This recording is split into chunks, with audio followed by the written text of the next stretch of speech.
Hi guys, welcome to today's video. I'm gonna swatch the Juvia's Place Wahala eyeshadow palette for you guys. Now, this palette was supposed to be limited edition, but it was restocked once and then it was restocked another couple times with limited amounts available. So I don't know if they're just gonna keep restocking this palette, but with only small amounts at a time. They did say it was limited edition, but anyway, if you did manage to get your hands on this palette and you wanted to see the shade swatched without having to dig into your own palette, this video is for you. Or if you're still on the fence whether or not to purchase it when it does come back in stock, whenever that may or may not be, and you want to see the swatches before you decide to snag it up if the opportunity arises, then this video is also for you. If you did not manage to grab this palette on the restock, then be aware that there is a giveaway going on my channel, giving away 2 of these eyeshadow palettes to 2 of you guys. So if you have not yet entered that giveaway and you did want to enter it, I'm going to leave that video linked up here and in the description box down below so you guys can go enter that giveaway, where I'm giving away 2 of these eyeshadow palettes to 2 of you guys. I also have a review and tutorial using this palette, which I'm also going to leave linked up here and in the description box down below. So without further ado, like this video if you do like it, subscribe if you haven't, and yeah, let's just get into this video.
So you guys, those are the shades swatched from the Wahala palette from Juvia's Place. I did have a bit of trouble swatching the shades on my arm because I didn't have anything on my arm as a base. So I went in with a little bit of the e.l.f. hydrating serum just for something for the product to stick to so my arm wasn't so dry and ashy.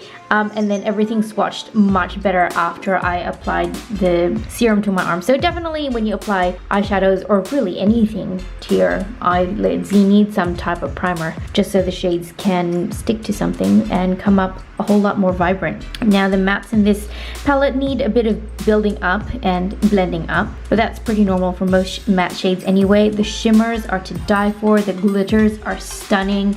I would definitely recommend using a glitter primer, like a proper glitter glue primer. You can even use a bit of eyelash glue on your eyelids before going in with these glitters because they are crumbly. They will flake everywhere if you don't have some type of glitter adhesive on your skin before going in with those. So yeah, those are all the swatches from this palette. It is so stunning. It is so beautiful. Again, if you guys wanted to watch the review for this palette that I created on my channel, I'm going to leave it linked in all the places. And if you haven't entered that giveaway yet, where I'm giving away 2 of these palettes to 2 of my lovely subscribers, go enter that as well. All the relevant information will be in the description box down below. But for now, thank you guys so much for watching today's video. Give it a thumbs up if you enjoyed it. Subscribe if you haven't. And yeah, thanks guys so much for watching, and I will see you all in my next video.